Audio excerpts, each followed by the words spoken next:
We're here with my Uncle Richard. Hello, everyone.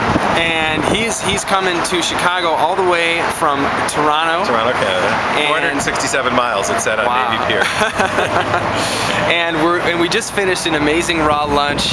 And Uncle Richard, can you just please tell us a few things? Maybe start with your expectations coming in and your experience now. So I know more about food than most people because I consider myself an amateur chef.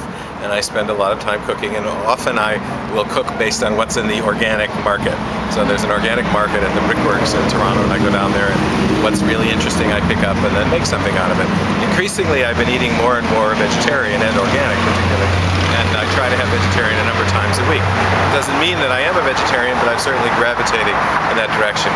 When the raw food lunch was described to me, I think I have a good imagination about food, but I couldn't imagine it. I really couldn't. I couldn't imagine how he could do all of these things that he did, and I didn't really understand the role of the dehydrator, as how to take something like a zucchini, not cook it, but make it soft and palatable, which he did, in many ways, and he did with the daikon surrounding the marinara sauce and so on. So, it really is amazing to see an artist at work, and he did certain things that I do, for example, like make hummus, but he made hummus without cooking it, so I had to interview him, and he told me about how he took quinoa and ground it into a powder and then reconstituted with sesame, and it tastes, it's even more healthy for you than chickpeas, although chickpeas are pretty good, but you have to cook with chickpeas. So, it's this incredible art of being able to take things that you're familiar with and make them according to the raw principle. So I was really, really quite amazed, blown away, I guess is the best way to put it.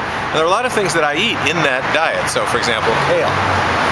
Everyone knows, but I cook kale, but he made kale without cooking it, and he made so in a very palatable way. So, I'm very, very impressed, and I'm definitely going to pay more attention to this in the future. Now, you've been taking yoga classes. How spontaneously, since we didn't really talk about this question before the interview, how would you relate yoga, the yoga philosophy, the experience of yoga to the diet? Very good, because once you start doing something like yoga and you start to get much more in touch with your own body, breathing, spiritual world, what you're putting into it, then the next step has to be what you're putting into it in terms of food. And so the idea of when you come out of yoga and you feel very spiritual, I often after yoga stand in the sun like today and give myself a little Jai Guru Deva Om, that sort of feeling. And so I think yoga turns you into a person who's more connected. It has to, as it helps you relate spiritually, then you'll start to relate spiritually to your food.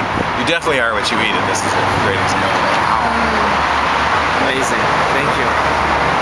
Go raw. Raw. Okay, that's it.